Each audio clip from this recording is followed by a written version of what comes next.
all things Heroes Prime and Heroes Reborn related things.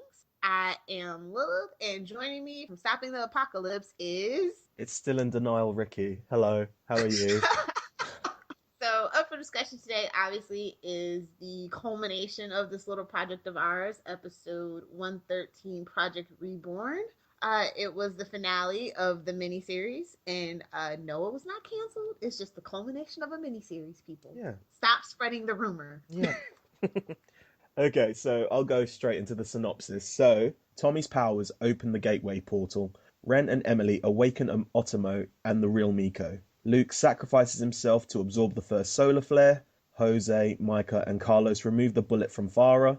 In the labyrinth of Evernow, Tommy meets his future self who helps him remember his past. Quentin kills Phoebe in the clock tower to save Malina. Otomo sends Ren to Evernow, where he reunites with Katana Girl to save Tommy. Released, Tommy appears in the future gateway. Erica reveals that the future depends on the world being destroyed and will cease to exist if he saves it. So Tommy uses his powers to exist in both times simultaneously. When he and Malina can't join their powers, he revisits a time when Angela tested him, learning that they need a conduit.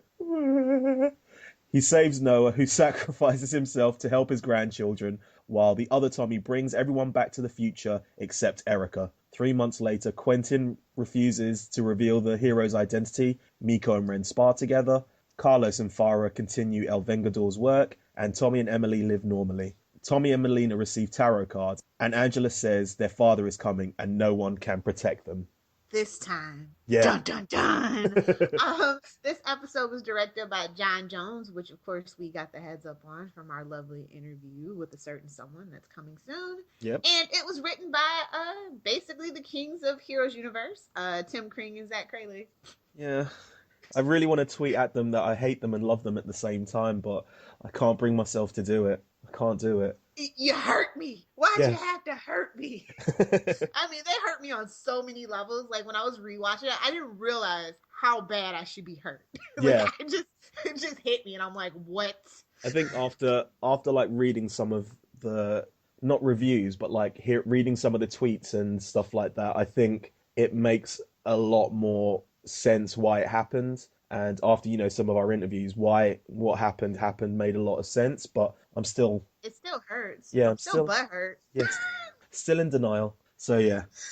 So where do you want to start? It's still a lot. Let's start off with the quickest and simplest, El VengaTruther, because Jesus, did they play a major part in this episode. They start off saving Farah at St. Jude's. I think there was a part where obviously Jose reveals his power because he gets the bullet. Yeah, that's cut, obviously. Yeah, definitely cut. Because I think that should have been like a big kind of moment.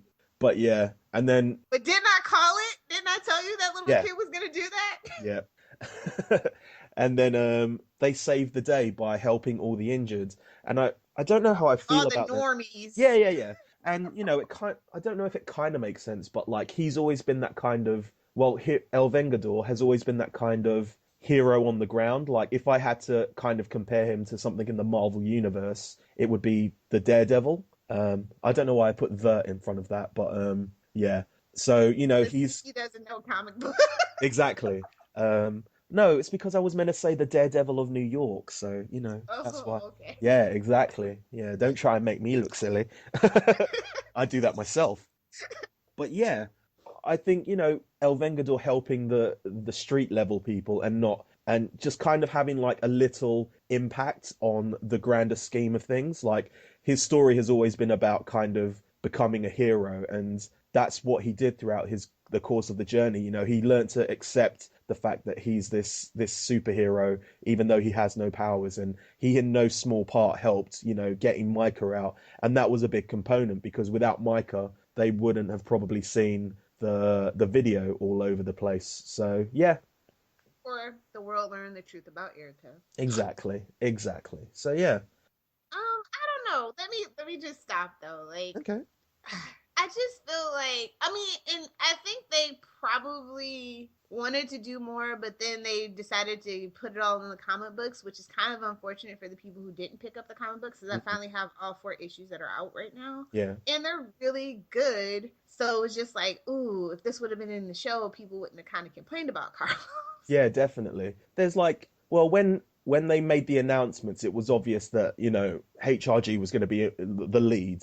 And to me, anyway, Zach Levi was meant to be the second lead. But And he when, really didn't turn out that way either, though. yeah, and then, but from like the first initial, we've said this, from the initial kind of trailers, it seemed like Carlos was the second lead. He was the one who was going around kind of, doing those talks. But at the end of the day, it kind of just turned out for not nothing, but it just took It's a back burner. misleading. Yeah, definitely. But that they're entitled to that.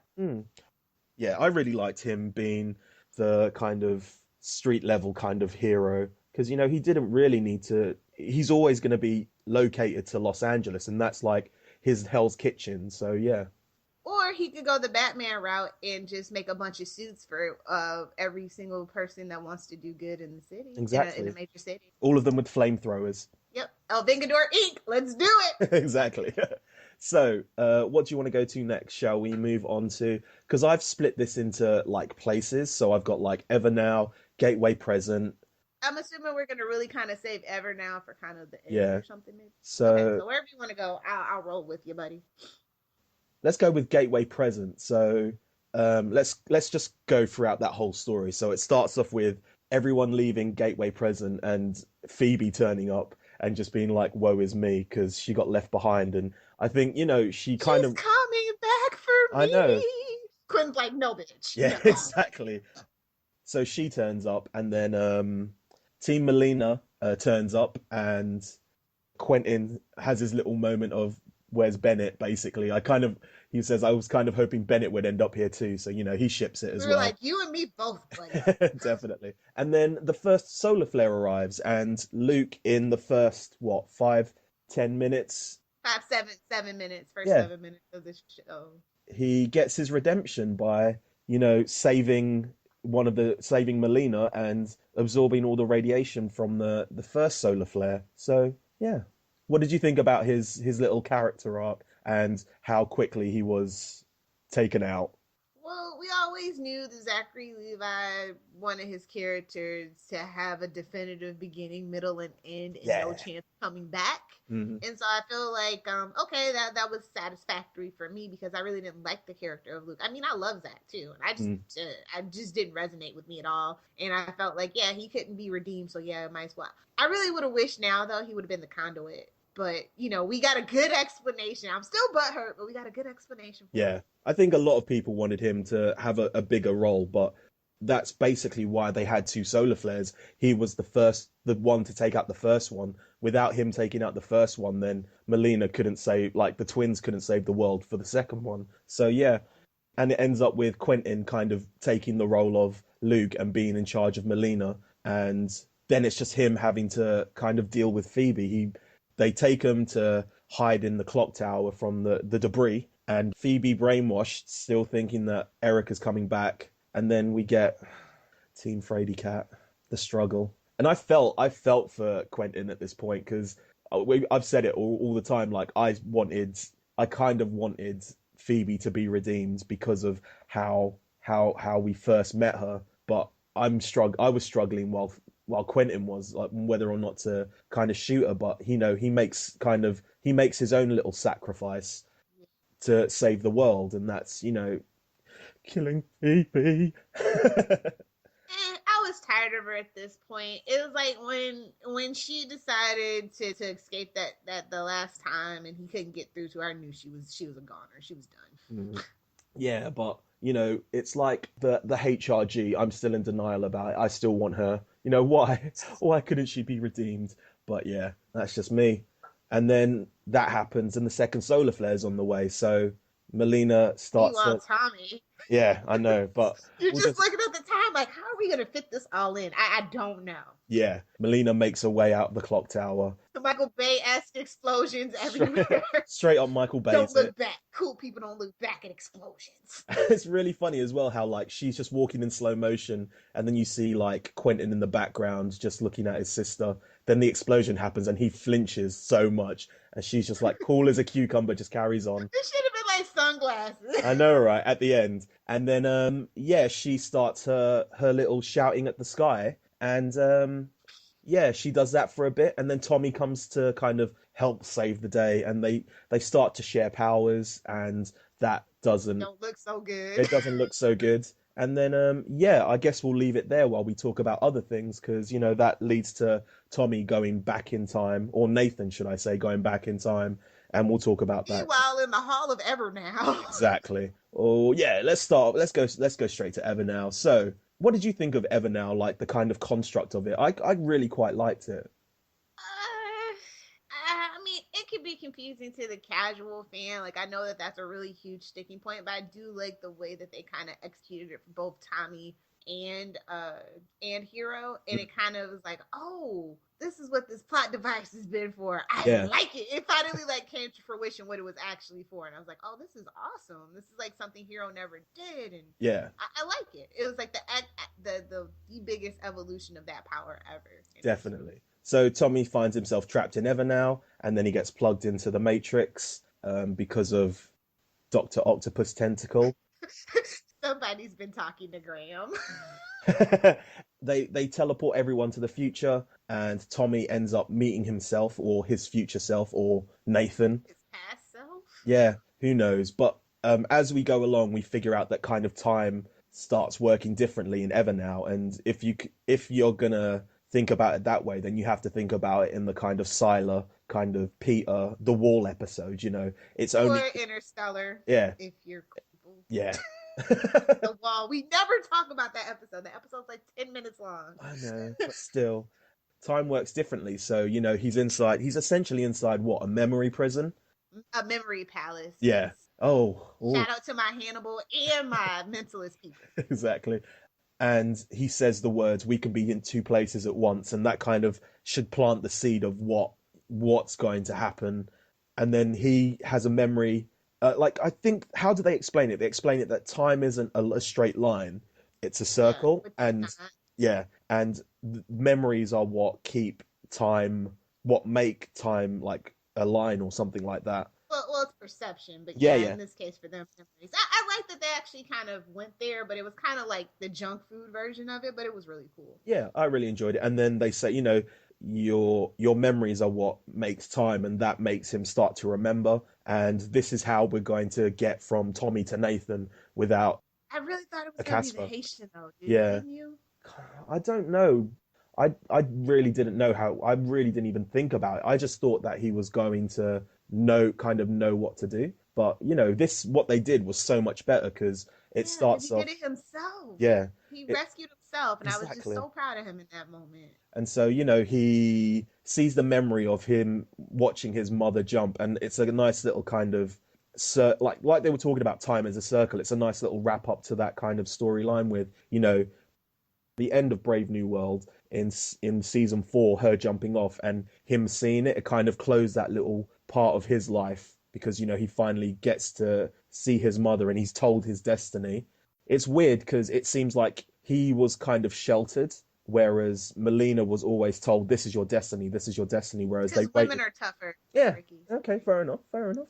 Yeah. Okay. So yeah, I really loved the memory bank kind of photo wall because if you watch it, because I watched it a couple of times, and you know, it shows his memories of stuff that, you know, the past 13 episodes, but also it starts showing like his life. If you watch one of the walls, it shows like paintings of like him learning how to ride a bike with Hero pushing him, and you know it's Hero because you can see the kind of the glasses as well, and you know him making a crane, sitting down and making a crane. It's really like beautiful. I think if you go back and watch it, it's a really nice scene. But at the same time, Yeah, because yeah, it was a clip show. Yeah, I yeah. felt like I was in the 90s for like 20 seconds, but I get why they did it. But it was just like, we ain't got no time for this. Well, they've got 13 episodes. They have to fit as many kind of tropes as they can, so they needed that kind of clip show episode, and It they was the last one they yeah, had to cram in there. exactly. If only Company Woman had been their bottle episode. Do you know, like Company Man kind of was. We could have got it all in one season. But anyway, at the same time, Reckless Ren has made his way into Evernow, and I'm really With the disappointed. help of Emily. Yes. Like, let's not discount Emily. Let's also say I really wish that he would have taken off that mask and revealed himself, as a like himself. But yeah, the game world is dying for whatever reason, and I really like the fact that Katana Girl still has her kind of homemade spear that she used to kill Harris, and she's using that, and then it cuts back to the Primatech flashback with Nathan meeting Malina for the first time and kind of testing their symbiotic bonds. How Told Angela, you it was Angela, by the way. yeah, but how Angela like worked all this out. Like I know she's badass, but that's a She comic had within vision. itself. Yeah, I suppose. And then yeah, that's where the time loop kind of starts happening because that's where Nathan starts to learn more. After that, he is released because Ren is able to do it because he's, BA. Yeah, he gets released from Evernow, and we end up in Gateway Future.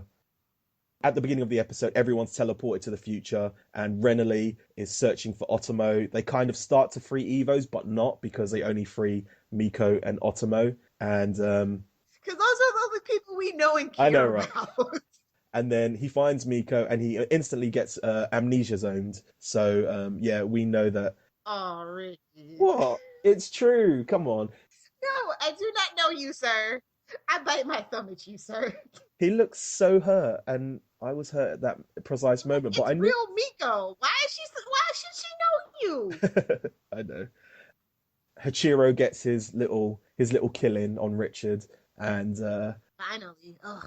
you will never corrupt my world again, or something along those lines. Because he had to get the word corrupt in because he's a computer game designer. So anyway, he gives Ren his chance to be a hero, and then sends him into Evernow, flanked by Katana Girl, and he's got the sword.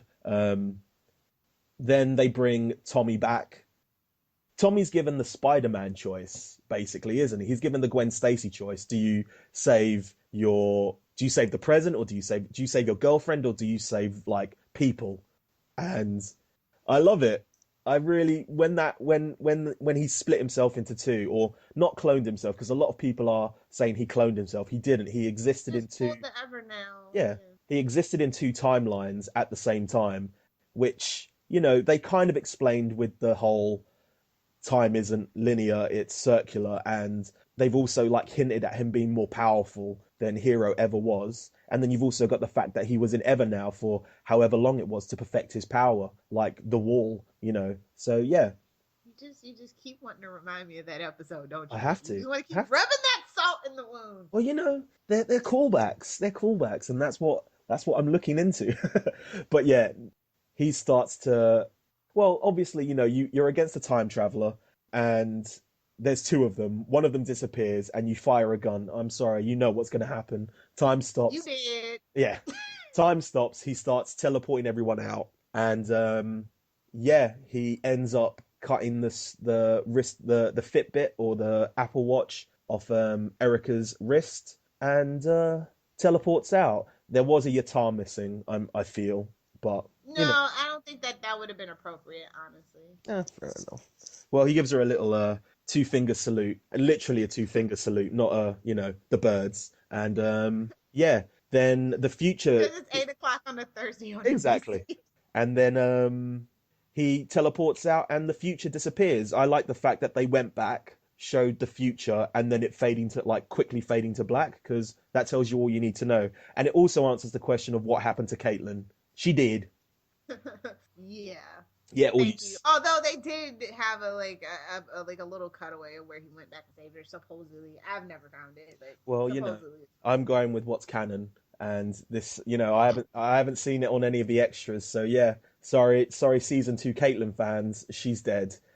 So we will go to, I guess, Primatech Past, because Tommy goes back to Primatech Past again, and they figure out that they need a conduit, because if they come together, their powers are too much for each other. And is it? Do you get the idea that one of them will kill the other by combining their powers? Uh, it wasn't really clear that just smacked up convenient plot point is Mm. convenient at that point. So my mind just kind of tried to like put a little Windex on it and forget about it. That's fair enough.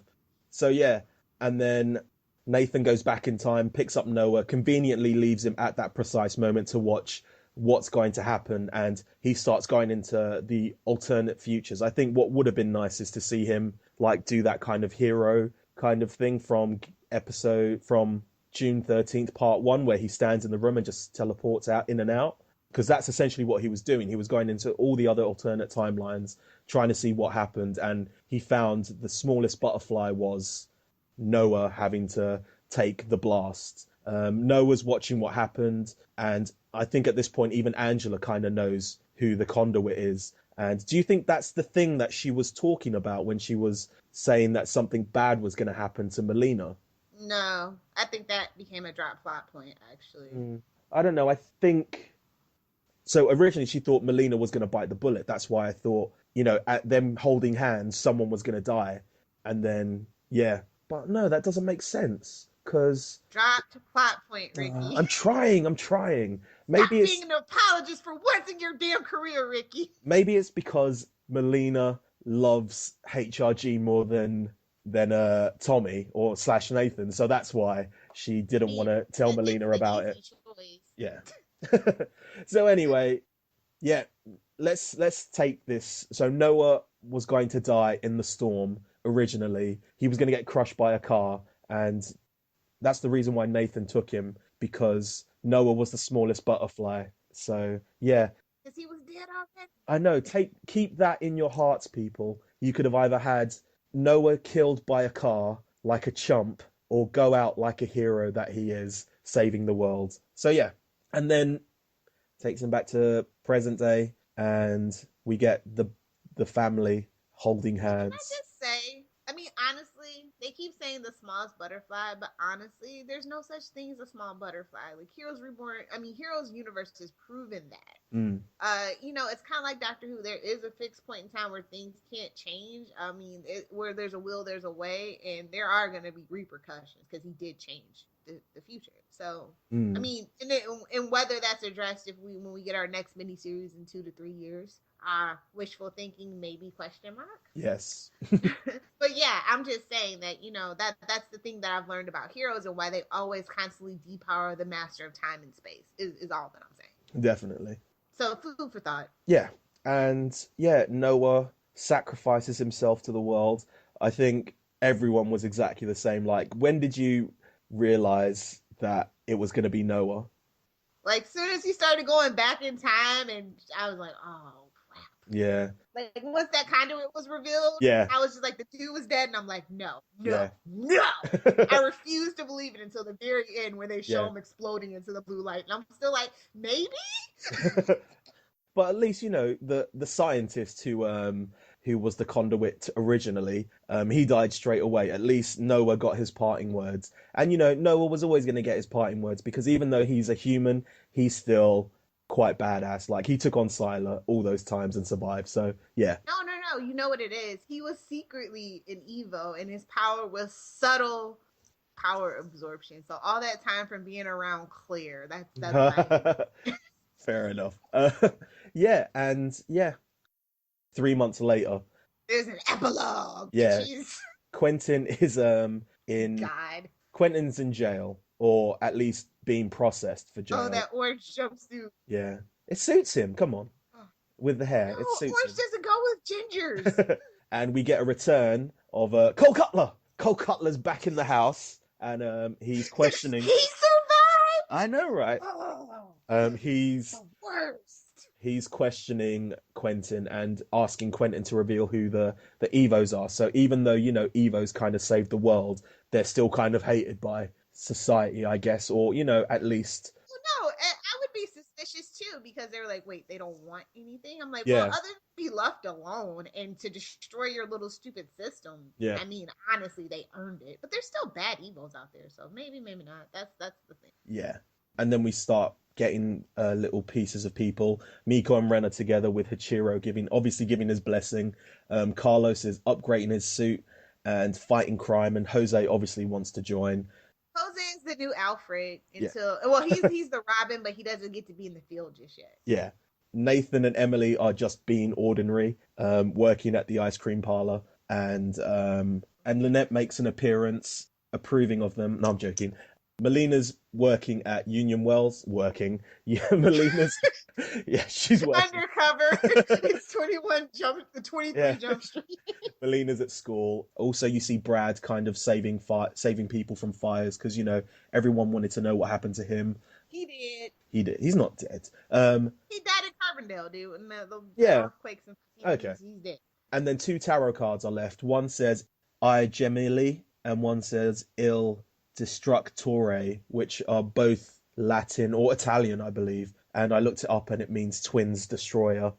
And then we get a version of Angela. Which version of Angela I'm still a bit confused on because the last one we saw was old Angela. Like Well, old this Angela. is the Angela that knew before, is what I'm assuming. But that Angela went back in time in 2014 every time. Did she question? No. Well, anyway, we get We're in a totally different timeline because Tommy screwed up. That's my Okay. headcanon. Okay, then. We get Salt and Pepper Angela, and Melina asks her what it means, and Angela says, "It's your father. He's coming back to get you, and no one will be able to protect you." And then we get end of volume. But can we talk about real quick? Can we talk about how it's Nathan that's living the normal life, and then we have Malina who's actually like you see her look at the cheerleaders and you're like, is she gonna go through Claire's footsteps, become a cheerleader? She's already at Union Wells, and then she finds a creepy uncle of her father comes to save her. It's just this vicious cycle. That's my head. I guess that's where they're going with the would-be heroes Redux, Reloaded, Resurrected season. Honestly, that felt more like a new book than anything, because I think that's the biggest question that they had was who's Claire's baby's daddy, and I feel like they might make another book or comic about it if everything goes according. I don't think that that's what they want to base their if they ever get the second chance. I think it's going to be completely different. But also, I think a question that people were asking throughout the whole thing was who is the dad? And everyone's theorized about it, and I think they would have done a disservice without having at least mentioned or at least brought up the question of who is the father. And that's what that should have been ages ago, though. well, they were trying to save the world, and now the world's been saved, they can start asking these questions. So yeah. But Malina had spent all that time with Angela before. We could have got a little flashback and then Angela being shady. Like that's all that I'm saying. We didn't have to end the show on that. I suppose. So yeah, before we go into the recap review, someone on the Heroes Fans Unite, Chris Kirkpatrick, wrote this thing, and I kind of want to go through it because I think it kind of explains Heroes and Heroes Reborn quite well. It says, someone once said, it's not how you start, it's how you finish. In that regard, then, I think Heroes Reborn finished well. One of the major themes of the show, unlike Prime, is that people ultimately get what they deserve. Those who do evil or play in a part in bringing about the suffering, they suffer the consequences of their actions. Joanne, Harris, Phoebe, Erica, and Parkman can kind of attest to this. Another theme is the idea of redemption. Even those with shady pasts have the opportunity to change and be reborn to something better. Taylor, Luke, Quentin find that they get second chances, but they come at a personal cost. The last major theme is that of sacrifice. Molly, Hero, Luke, Bennett, each of them chooses to die for the sake of others, for something bigger than themselves. No greater love has anyone than he who dies for his friends. Anyone else love Quentin's final speech? Where are the heroes? Who are they? They are not strange, or different, or odd, or scary. They are you. They are me. So yeah, shall we talk about some of that first? Or He brought up a lot of good points. yeah. Like, I have no problem. Like, I'm glad that they actually did go ahead and kill off so many people. Yeah. That's what really held back the original series a lot. I mean, they grew attached to the actors and things like that, but with this being a miniseries, they could just do it. They could go full throttle. Also, I think I was really worried in the middle part of the show where they killed off the Haitian and they killed off Quentin. As much as it hurt me, they killed them off, but they brought them back after the butterfly, and that kind of like at first brought alarm bells because I was like, oh, they're going to kill people. And I think we kind of knew Luke was always on that path to dying for the world, but I was always still that little bit worried that they weren't going to go through with it. And I think they did do it. Obviously, they did it throughout the course of the season. Well, no, they didn't even do it within the course of the season. They did it in the last two episodes. And I think because it was so much, it kind of lost the effect. And obviously, like, people were glad that Joanne died, but I think it was very anticlimactic. I think all the deaths of the kind of original characters hurt people, but that's obviously because they had invested time in these people. But like the death of Phoebe kind of felt a bit shortchanged because of some of the other deaths that were going on around her. Do you know what I'm saying?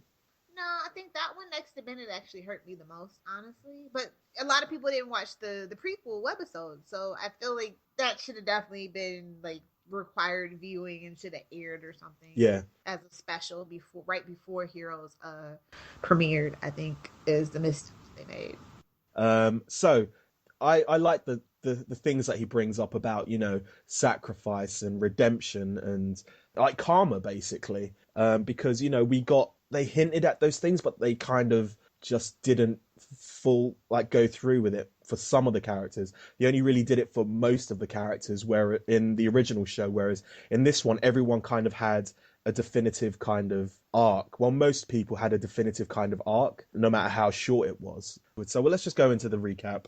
Okay. Well, the review. Yeah. After all this time, always, because I have to squeeze a Harry Potter reference into one of my podcasts every so. Anyway, that was this one. Let's see.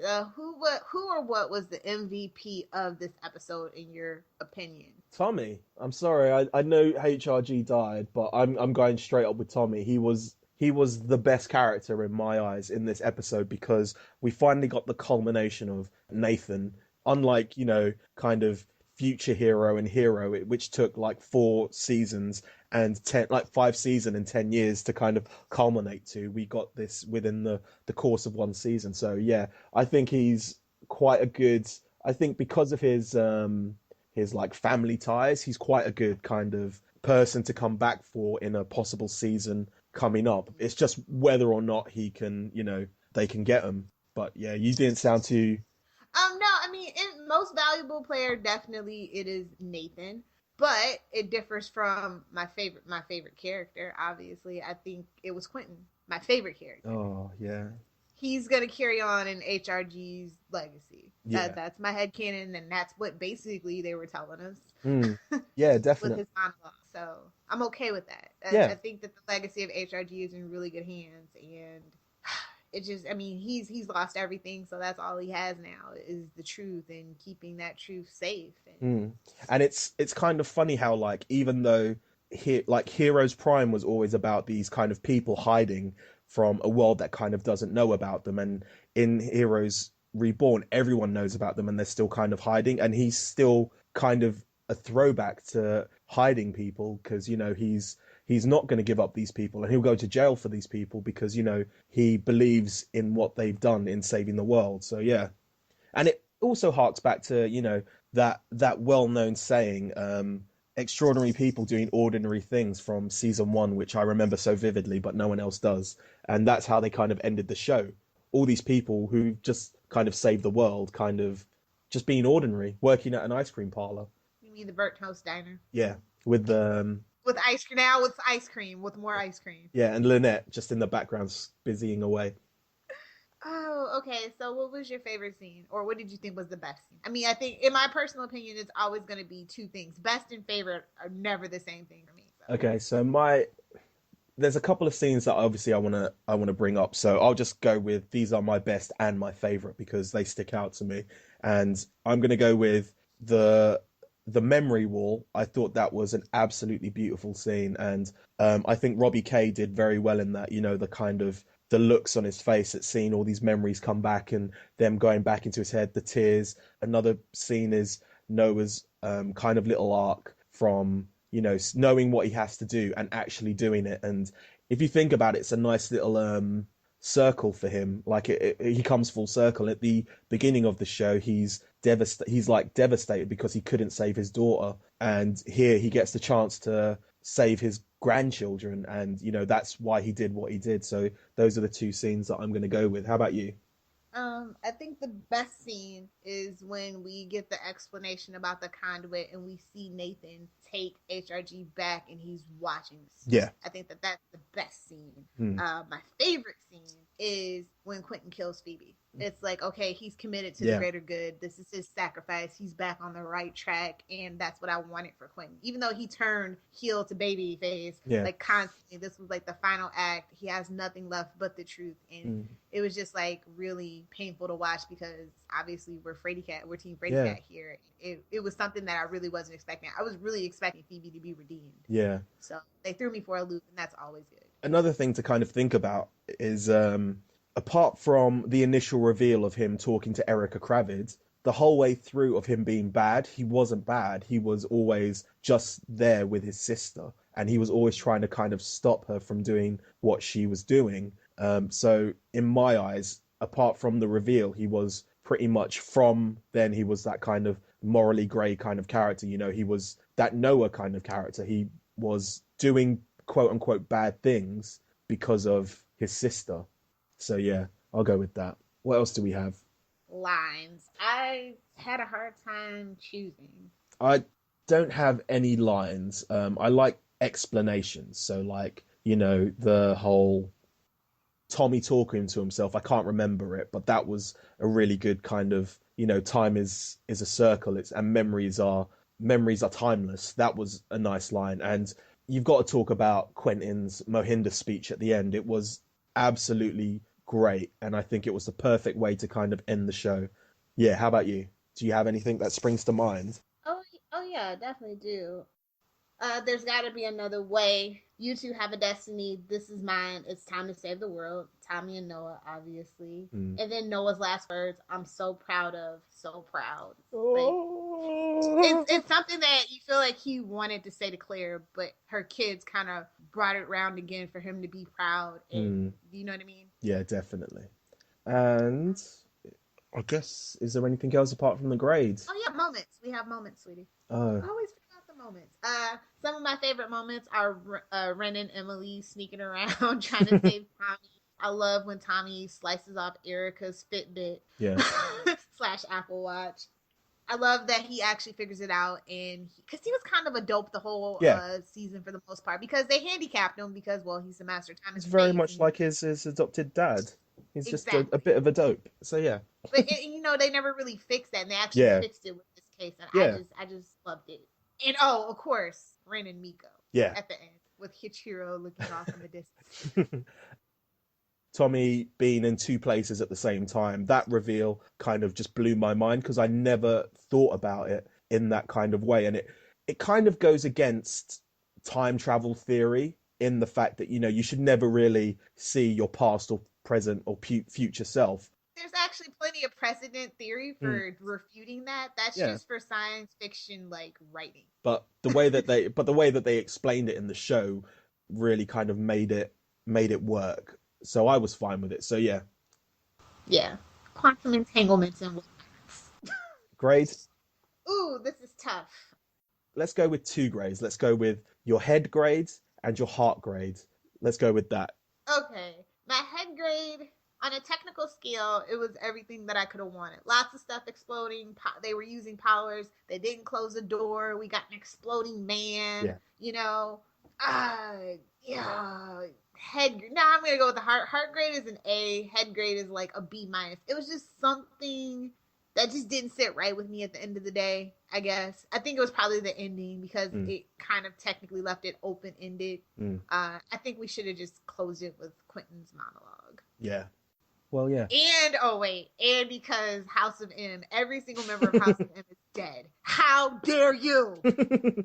Oh, kind of. I think they've left the door open for like two of them. Two?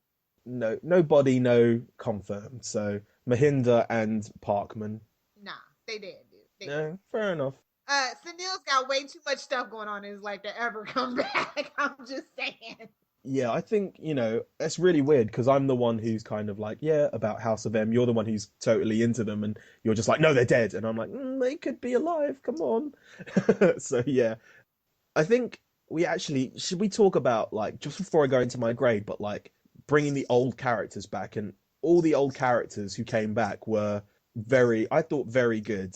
You know, apart from Mahinda, like, he just felt like everyone kind of evolved to a certain extent. Some of them evolved in powers, some of them evolved in terms of like their character, some of them evolved in terms of their looks. In the case Still of the Patsy. and he was still kind of Dum Dum Mahinda, and I think they did quite a disservice to him in that respect. But yeah, Yeah. That's okay. Still's got so much going on for him that it exactly. doesn't even matter for me. Sorry. And they'll come back in like 20 years and he'll come back into it and he'll still And look he'll still look exactly the like he's same. 31. Exactly. I am going to go with, So come on, enough stalling. What's your I grade? think I'm going to go with like a B plus slash A minus on both grounds, like on both head and heart.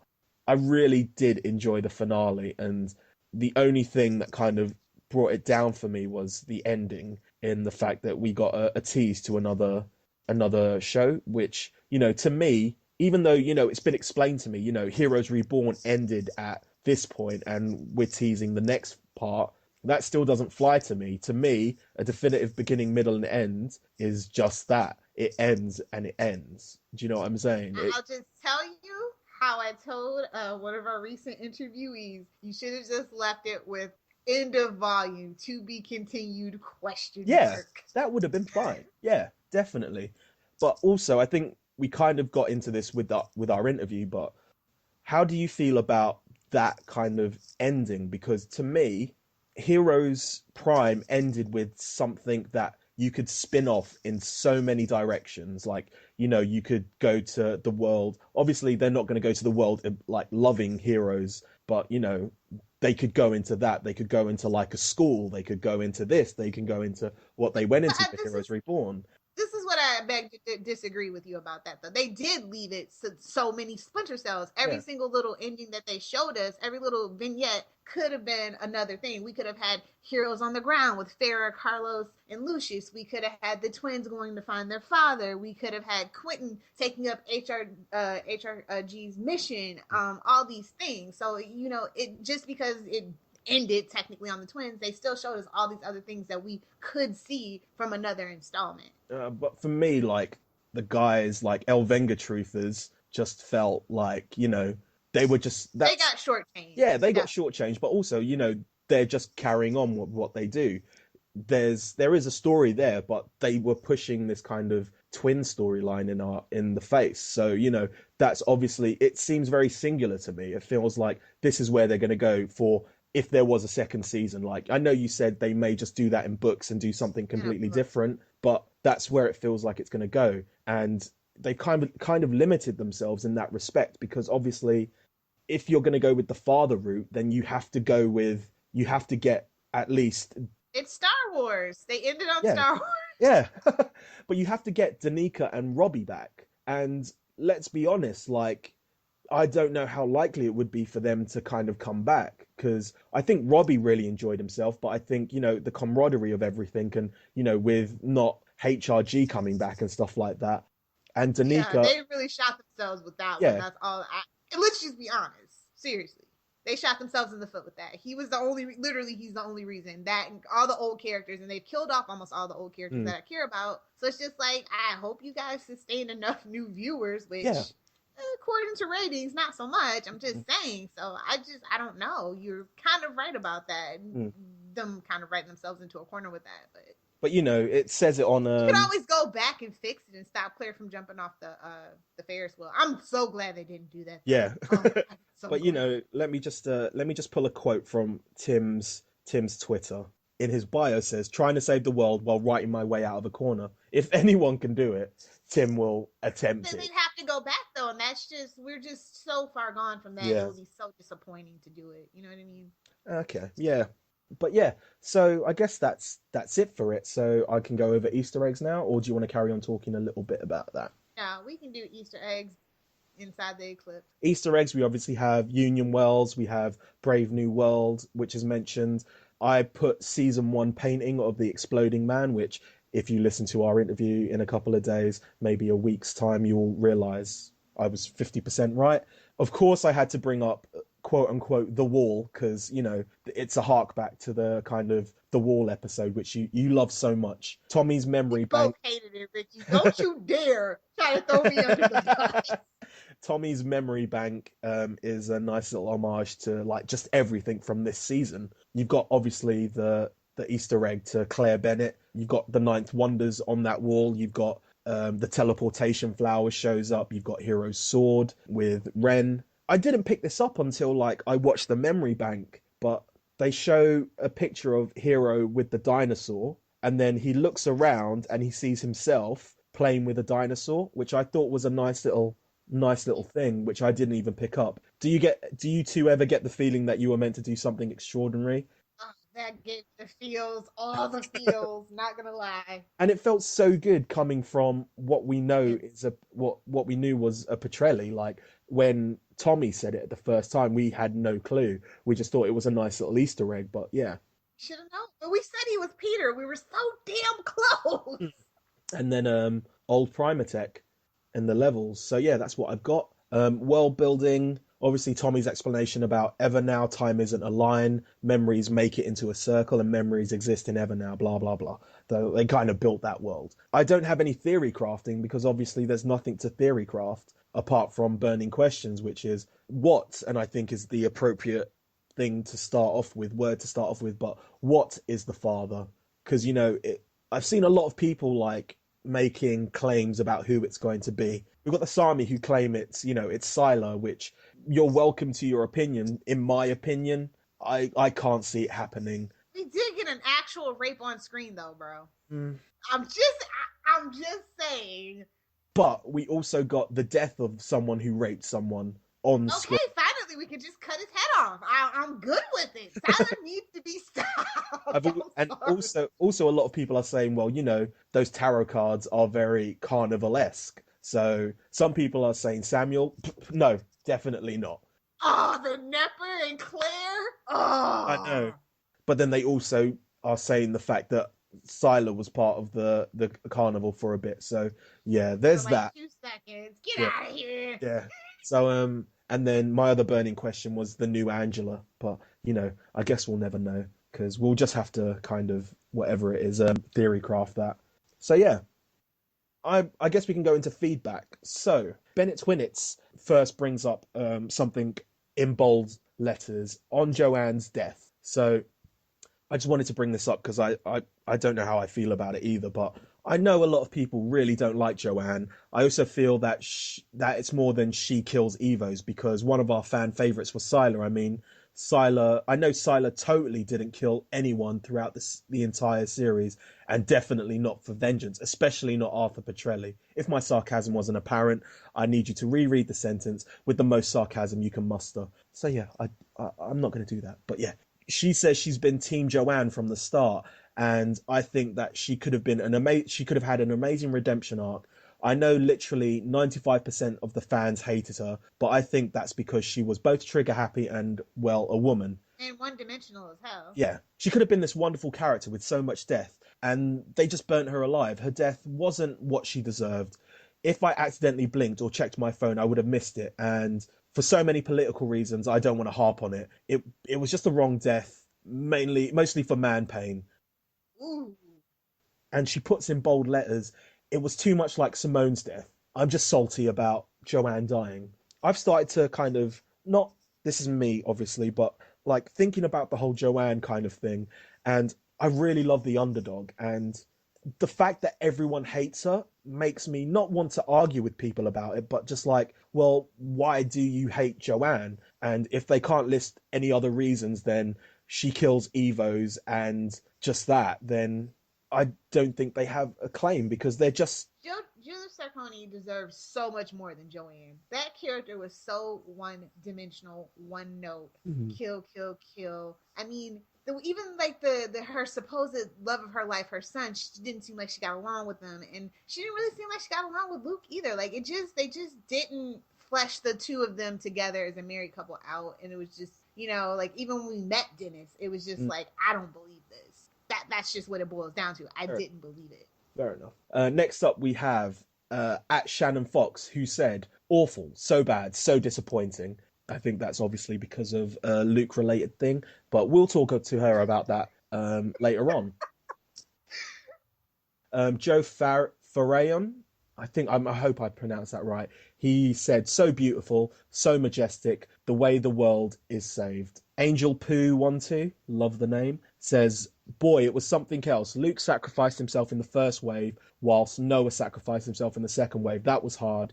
The ending is like a to be continued with Angela mentioning the father, and the tone did not sound too good." She also had a feeling that Luke will sacrifice himself. I think a lot of people did. And she just finishes off with Zachary Levi was so good. So yeah, Miss Amaris puts in stars, picks jaw off floor. So yeah.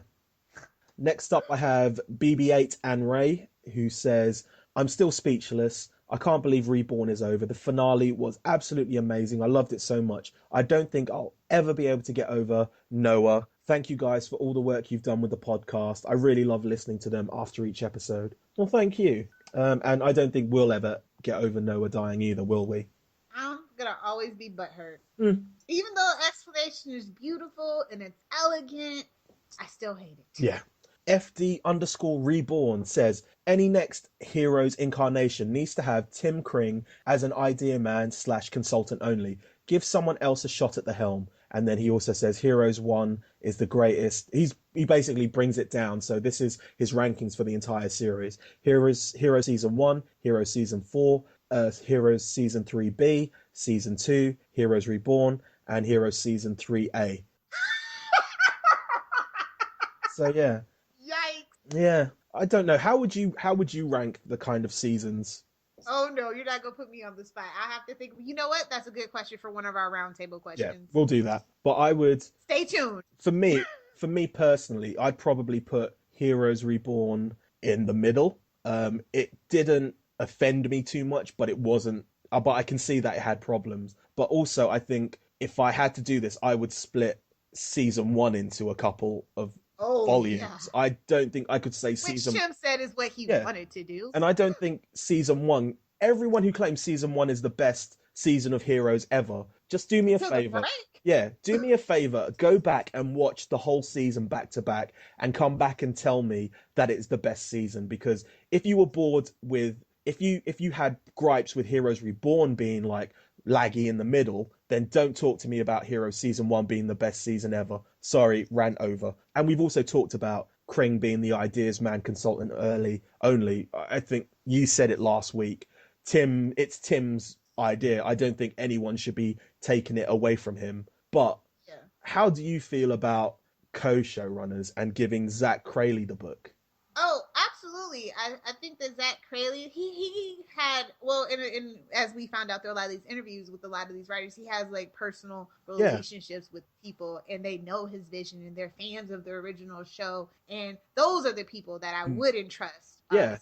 Some of the other aspects to it, but at the end of the day, this is Tim's show. I Yeah. love all of Tim's shows, and they all have something really unique and wonderful, but at the same time, they have that core of destiny and fate and doing Yeah. something, and joining something bigger than yourself and just Mm. giving into it. And it's just, I mean, every show has problems. No show is perfect. Yeah. Breaking Bad is not perfect. It sucks in season one. Mm. Okay.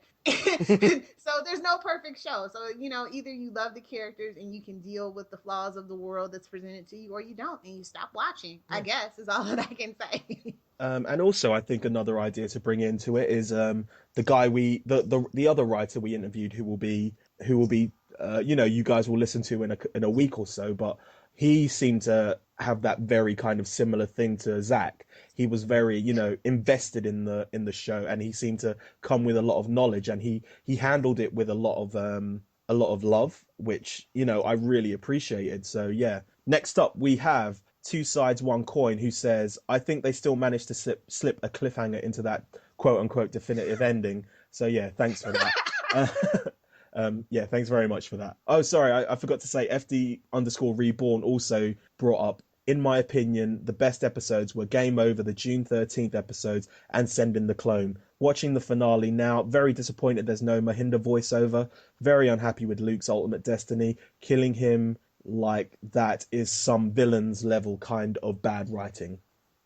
Oh, I enjoyed it. Hmm. I mean, it happened a little too soon, but what are you gonna do? Yeah, they had a lot to pack in. So, yeah. The Nerdy Girl Exp says, Luke, being the ultimate hero, finally redeemed, completely and utterly heartbroken that Noah died, but so awesome that it came full circle with the paintings and all. Total BS that they did that to everyone at the end, but brilliant at the same time to get people to read the books. Quentin's speech at the end was so incredibly beautiful and powerful and true. Did I mention I'm still upset that Noah died? Wish the episode could have been longer. Wow, that it was great above all. So yeah. Alex14243 said, the season finale was amazing, emotional. Heroes will always be the world's greatest show. Macrina Durant said, I thought the finale was legendary. I love the series. I am sad that Noah died, but he made a sacrifice to save the world. I was amazed by Tommy's abilities. I hope the next spin-off show Tim Kring makes shows about Tommy and Malina's father. She's also mentioned his name, but I don't want to say it here again. Just read Save the Cheerleader, Destroy the World. I want to know if he's good or bad, perhaps a flashback of Claire. Yeah, they could kind of technically do that if they come back in a couple of years and Nashville isn't on. I'm sure she'll come back for a guest appearance. But yes, anyway, next is X Simran Sandhu X. I'm a little disappointed with the ending. Like, why is Quentin in jail? Also, why are the twins separated again? And didn't Angela have grey hair? Now it's black? I'm confused. So, Quentin's in jail because he's hiding who the specials are, and they're just going to keep him in jail because of that. Why are the twins separated again? Well, they can't be near each other. They still can't be around each other. Yeah, they can only be around each other when we need an ozone layer. Just ex machina! Exactly. And they didn't really like each other anyway. You could tell. They can Skype. They'll be all right. And you know, she the first words that she says to her brother is, "Oh, you took your time." Total clear. I know. Barry Media says, "I think it was a terrific episode and possibly the best of the entire franchise." I think that's a fair assumption. I think it is probably one of the better finales, anyway, of the whole franchise, if not the best. What do you think? I actually do think it's the best finale. Mm. I also think it was one of the best premieres too. So no, honestly, think about it. No, I totally agree. No, I still think the original pilot was really good. The original pilot, or the one that aired? To the one that aired. I'll go with the one that aired. Only true Primatab peeps know what that. No, I'm talking about the second incarnation of the pilot. That was no, I'm joking. No, I'm talking about the original script. No, the original. I think the original pilot still holds up, and I think with what they had and the amount of people they had, they were able to tell a concise story and build up to what's happening, basically. Whereas you actually just use concise and heroes in a sentence together. Well, you know, it's the pilot.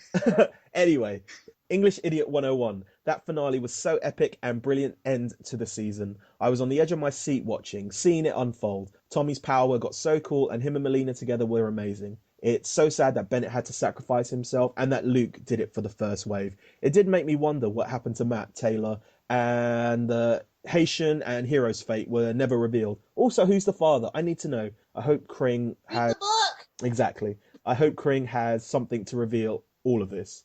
So, Matt is still at the bottom of a lake, screaming for help. Taylor is probably driving away from Odessa, gets to said bridge, looks, sees Matt, then gets back in a car and carries on driving. The baby zaps him. Yeah, definitely. Just in the head, knocks him out. The Haitian went home because that's where he was told to go, and he's sitting down in a chair wondering why he wasn't there to save the world again. And then he probably went to go chill with Micah. And Hero, him and that Harris, they became lovers, and they're living in Odessa. No, he went back home that freaking Anne, you butt wipe. Oh yeah, I'm joking. No, he defeated them, and he's living with Anne. He waited around for Anne, and now that they kind of caught up to themselves, they're back together. So yeah. Ricky, don't ever write fan fiction. What? How dare Stick to your art piece. you? Next up, we have Jad Torabi. Like he asked me what I thought of the show, and I said I'm still kind of processing it because it was like a day after, and I asked what he said. He said not sure. There are a lot of inconsistent parts, and some of it seemed a little forced and not what a character would do. The series in general, I was disappointed with. There were some promising episodes and good parts. Don't get me wrong, but I didn't feel the power of the originals, as in like the original series. So I think you have to kind of separate the two shows, and you have to see one as Heroes and one as Heroes Reborn, and you kind of have to think that they're loosely based on each other. So if you kind of think about it, it's going to be like Arrow and the Flash to Legends of Tomorrow. They kind of link, but at the same time they're two different shows doing what they want. So that's how I look at it. So yeah, was that a nice little thing? Did you like that? Did you hate it? Sure, why not? Next up, Danny underscore Vaughan said, last night was the best finale I've ever seen. Sad to see Luke and HRG go. I love how he risked his life for the twins. I just have so much love for the show and love how they left the doors open for new stories. Thanks for doing your podcast. You are more than welcome. So, Ainamu16 says hashtag RIP HRG. RIP HRG. So yeah. Ricky is losing his mind because Heroes Reborn has come to a conclusion. Please forgive him. Definitely. Chris Kirkpatrick also left a message on our what feedback you want. He said, Heroes Reborn lived up to its title while clearly paying homage to the old series Prime. It went its own way and in many aspects started over. Yes, we had Bennett and Hero, Mahinda, Molly, Parkman and Angela. In many ways, most of them were an accessory or a bridge characters acting like the hosts at a party welcoming us in. Bennett was the anchor, but the new characters had a chance to establish themselves too. For the most part, that's me. Except for Malina. Yeah, perhaps that is another reason why the old heroes had to step back as to not overshadow the new. I enjoyed the idea that we all have our parts to play in the grand scheme of things, and even when we don't quite know what it is, if we keep moving forward, have faith, everything will work out in the end. Quentin's monologue summed up one of the major themes in the story like nicely. Where are the heroes? Who are they? They are you. They are me. Perhaps superpowers don't make the hero after all. It's our courage to do right and good in the dark and hopeless world. So yeah. Now, ships abound. So I'm going to go through with this. If at any point you want to talk about something, please stop me. Project Reborn thoughts. I suck at being coherent after EPs, but wanted to add my 2 cents. This is going to be my last chance for a while. This will be scattered. I saw some Zachary Levi's fans upset about his end, and I thought it was perfect and fitting for him. He wanted to sacrifice himself somehow, and he got to, and stopping that flare did save millions of lives was meaningful. And Noah was the perfect choice as the conduit. If he hadn't been in the series, okay, I would say Luke, but Noah was the obvious choice from the get-go. He was surviving just for the sake of it, but everything he's done has been for his family, looking for Claire, trying to save her, saving the twins, protecting them, finally sacrificing himself for them, and as a byproduct, the rest of the world. Something Claire would have done without hesitation. Also, Noah stayed alive for a short time after, unlike the scientist in the flashback, and maybe it can be seen as cheesy, but I see Noah as being hella strong for his family, and it was that emotional. And then Phoebe's death, that was heartbreaking, but Aislinn's tweet about it, I forget the wording, but basically her defining herself too much by her ability and losing her humanity. She and Joanne, I thought, paralleled each other really well in their ends because they both boxed themselves into corners, one human, one Evo, and couldn't return to humanity, so were killed by their grief-stricken loved ones because they were too much of a danger. I really like that thought. Sucks that they were both female characters, but then they were also three-dimensional villains, so I can't complain much. I mean, if that's the way they feel me for me, I just think that that's where it's always kind of been lacking. But then again, Marvel villains are kind of not the best. Yeah, I suppose. Let's be real. Heroes is a lot like Marvel. Yeah. And as you'll hear in our upcoming interview. Anyway, I got the vibe that Quentin, if he is in the potential next series, would return as like a Mahinda figure, at least when it comes to looking for Evos and giving speeches, though he's more of an ability fanboy than Momo ever was. But I hold out hope Momo is alive. I thought the twin symbiosis with the power was a fascinating take on it and actually made sense. Remember when we feared they couldn't hug because Nathan would take her ability? It's been confusing how they would move the Earth, move it, freeze the solar flares, what? But the shield was wonderful, and I just love what it says about the twins of Claire Bennett being able to produce a gigantic, all-powerful shield when they're together. That's just awesome. And then the twins separately are epic. Malina not giving up, trying to stop the flares, even though she was starting to be ripped apart by the Force, and Nathan being able to tap into all the potential of his ability and create different versions of himself.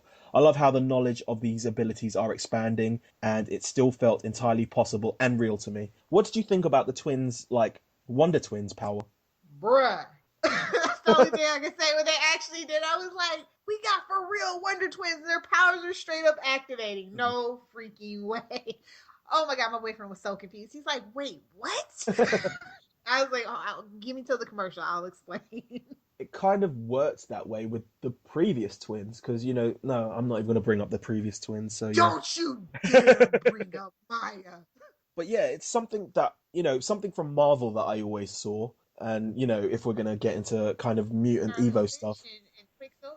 But you always had these kind of powers, these brothers, like Scott and Havoc. In like the Prime timeline, they could never affect each other because their powers essentially cancelled each other out. And in the Age of Apocalypse powers, it worked the other way. Their powers would cause destruction by being together. And that kind of, the bit that, their powers combining to make a new power kind of confused me. But, I'm all for the ride. Malina was always Captain Planet, though. Yeah. Literally.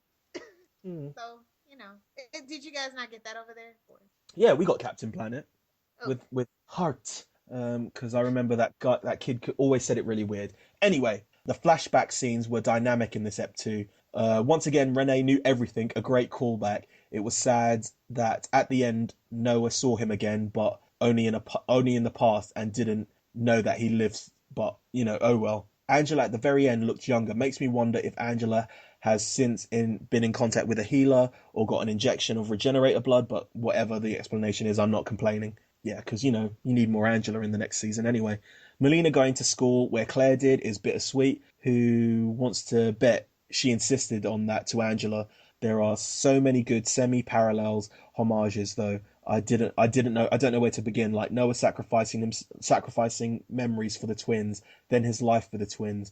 Quentin getting arrested in the first step, Quentin in the last step. Luke channeling the sun to almost explode in episode 5, and channeling the solar flare and exploding to real in the end.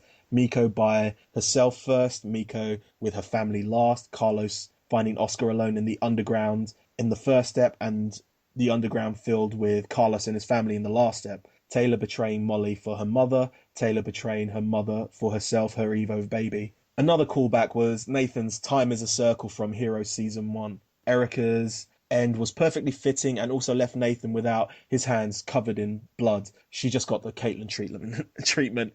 Taylor's lack of appearance makes me think she could easily come back for a future installment, since the most we know is she wiped her hands clean of Erica and walked away. We don't know what she's turned into since. Also, the shots of Claire, Malina and Nathan each saw the first and last shots of Claire when we saw them recognizing their mum. Malina from Claire's season 1 photo shoot, and Nathan being Claire's last hero scene. Silaire baby theories aside, the tarot cards are very strange, but sets up the show for a really interesting arc if a later installment follows through with it.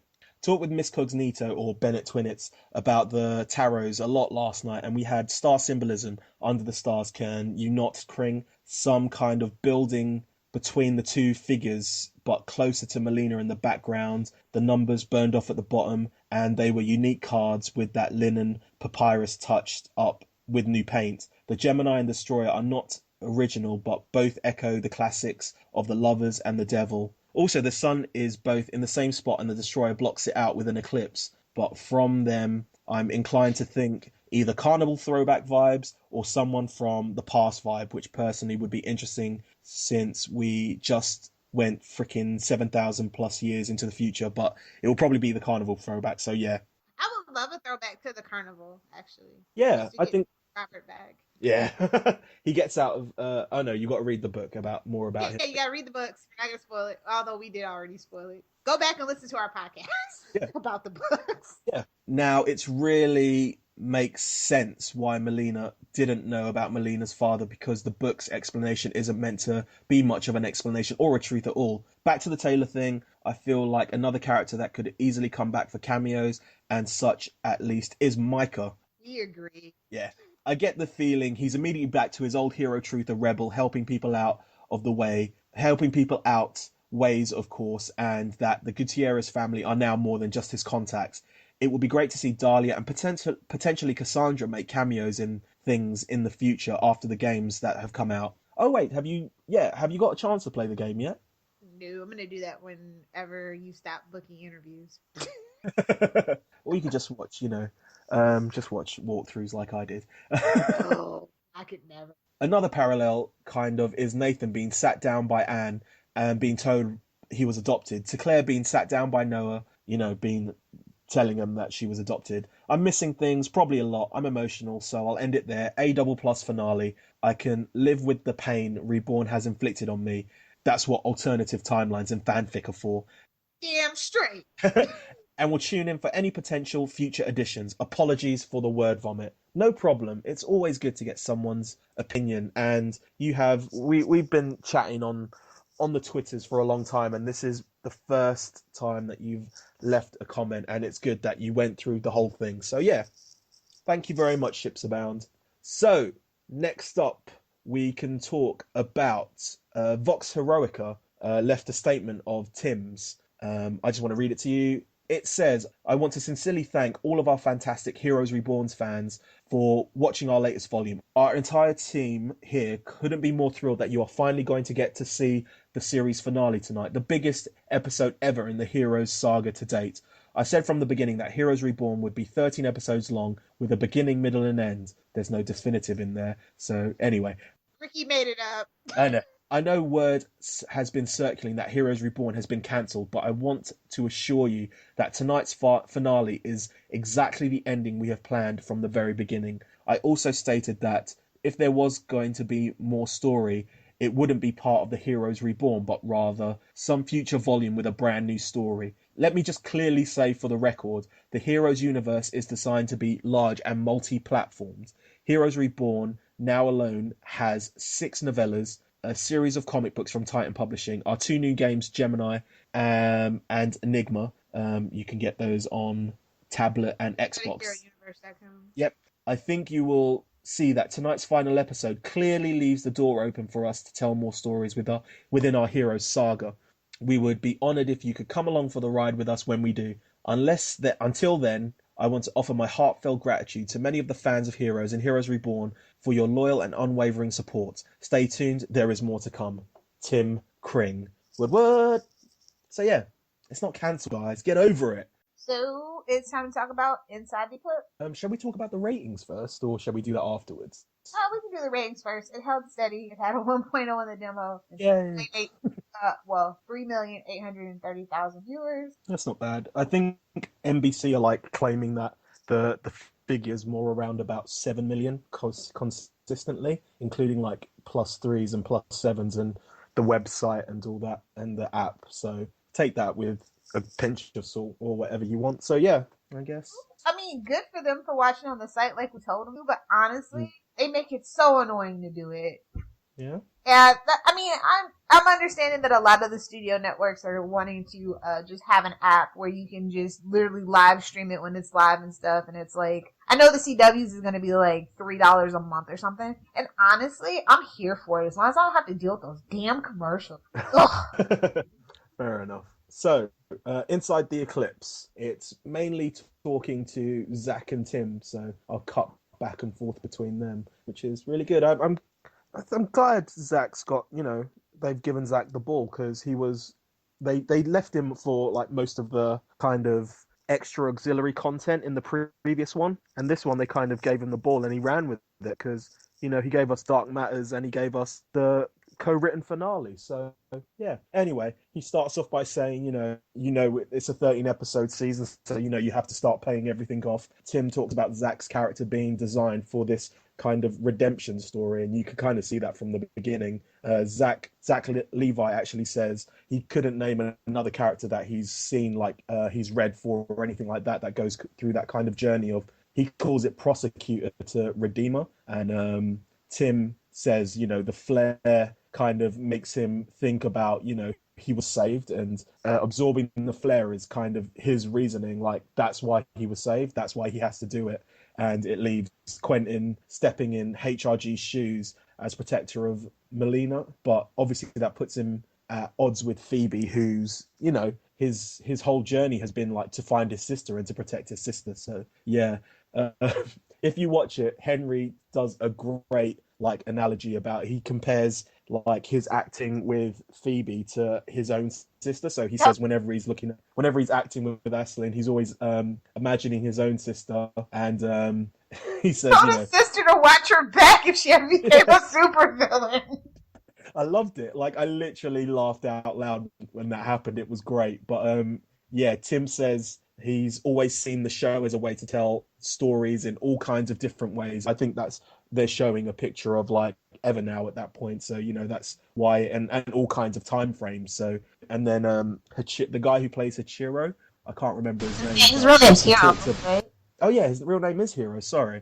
He talks about Tommy figuring out, how his power works in the Eternal Fortress, and it kind of becomes science fiction meeting science, because obviously quantum mechanics, which went over my head, but he knows, so good for him. Like I said, I think they did their best what they could with that. Zach talks about Tommy's superhero moment, a la Gwen Stacy, and being able to find a way to do both. Danica talks about her favorite scene being Malina battling the storm, and just asking for more fans to be put on her, and it became a problem for her standing up. There was so much.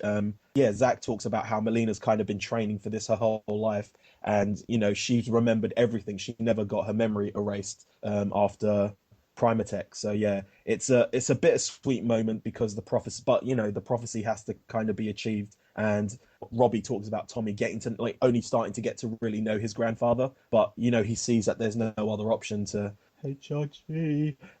Jack Coleman called it emotionally exhausting. Tim said that it was a difficult part of the story, kind of deciding who gets to stay and go. And Zach and Zach says, the decision wasn't made lightly because you had people who put their lives on the line for this kind of to save the world. You had Molly, Casper, Luke, and he says like Noah knew that it was like kind of his turn to kind of step up because he couldn't save his daughter, but he could save his grandchildren and the world. And Tim's called the experience of Heroes Reborn equal parts fantastic and challenging, and he thinks they took a step forward in the kind of making of the show because of all the different places they went to film. It kind of created scope, and it kind of sets it apart from Heroes, and I kind of agree with that too. No bad Russian green screen or bad pear screening. I was just so here for it. So yeah, that's basically it. Last Inside the Eclipse. Who knows what would have happened if Greg Grunberg got his way and had a Talking Heroes segment somewhere. So yeah. I'm surprised he just didn't go ahead and start his own podcast, honestly. I would have had a word. Yeah, we would have been mad. We would have had to go send Casper the Haitian after him. Put him in Sunstone Manor. So yeah, the only things I really want to bring up is obviously me and Lilith are on ET Canada once again, and this time it's me and Lilith for the first time in the second time we've seen each other. So leave a description in the link. That first time we tried that Google Hangout. Exactly. And we probably will do a lot more Google. We'll try and do a few more Google Hangouts. So if you're listening and want to get involved, let us know because our ban is up soon. So yeah. That's what you get for trying to give people heroes. You get banned for putting it online. Anyway, and also my 5 things you have to know about the finale is online. I'll leave a link to that as well. And finally, before we close out this episode of Rebellion Reborn, we still got more to come, people. I want to talk about the review. Lilith, I hope you know what review I'm talking about. So... Oh, Yes, the review. I'm going to leave a link to it in the show notes. You can read it for yourself and do whatever you want with whatever you want. I just want to put it out there that this kind of review is out there before you go read it thinking it's a good thing, it's a bad thing. But what do you want to say about it? Okay, first of all, I mean, it's really odd because I want to say that like I'm an avid reader of like TV Guide, and TV Guide is owned by CBS, which has a partial ownership in the CW, and they never do stuff like this was crazy. She Yeah, watched the premiere and the finale and then proceeds to wonder why she's lost. And then she asks the person who has seen all the episodes, and obviously they didn't pay attention because they didn't know what was going on. yeah, Just and you write a review because you're lost because you didn't have the fortitude to watch the other 11 episodes. Like, how yeah, dare you? Like yeah, that's so unprofessional. And I'm glad people in the comments called her out on it because that's yeah. just unacceptable to me. And this is E Online, which is obviously a subsidiary of. Owned by NBC Universal So yeah, as a whole company. So but it was crazy. also, if you look at her Twitter mentions, there are, last time I checked, there were two people who had tweeted at her, and both of them were saying that the review was good, but they both worked for E Online. So, yeah. And also, just as an aside, I did exactly what she did. I read the beginning of her article and I read the end of her article, and I'm totally confused. So, yeah. I read the whole thing because I thought it was a joke. I thought it was Yeah. going to be like some onion level sarcasm. Mm. No, it's just stupidity. Yeah. Oh, well. Like, okay, this is my thing. When I read reviews, I don't mind reading reviews that aren't necessarily glowing as Yeah. long as they're coherent and it makes it clear that they've watched. And I think a lot of the best reviewers were fans of the original show and then got jaded because they still love the show, but they don't have those rose-colored glasses. Do you know what I mean? Yeah, And so yeah. they can bring up very valid points. Just Yeah. on E Online, I mean, I know it's E Online, but still, it is quote unquote professional entertainment journalism, Yeah. or it used to be. Well, now the Ugh. soup's gone. There's nothing to watch on there. So yeah, Yeah, long live Joe McHale. yeah. Joel McHale. Anyway, I guess that's it. I also want to say that at the end of the week of when you listen to this, we will be releasing our final Heroes Prime episode. So it's funny how that worked out. Oh my god, that's so funny. So yeah, We recorded that so long ago. yeah. We recorded that like a week or two before Heroes Reborn started. So yeah. It was like 4 days. Let's just be Yeah, real. including a hiatus. That's a fairly long time. So yeah, but yeah, carry on listening, guys. We've still got many interviews. We've got lots of content to come out. And we're gonna talk about the game. We Yeah, got the new graphic novels that are coming out starting in March. yeah, we've got plenty of roundtables to keep covered. Yeah, we'll have enough at least content to keep you guys going. Don't forget about us. We won't forget about you. I guess until Heroes Redux, Heroes Resurrected, Heroes Reloaded, Heroes Reissued, Heroes We Are Back, whatever incarnation they come back as, whatever books or webisodes or comics come out, we will be there. Like a bad rash, we'll just Yeah. keep coming back. Definitely. Just take them out, Lilith. Just take them out. If you want to keep the rebellion alive, download the podcast and save the world.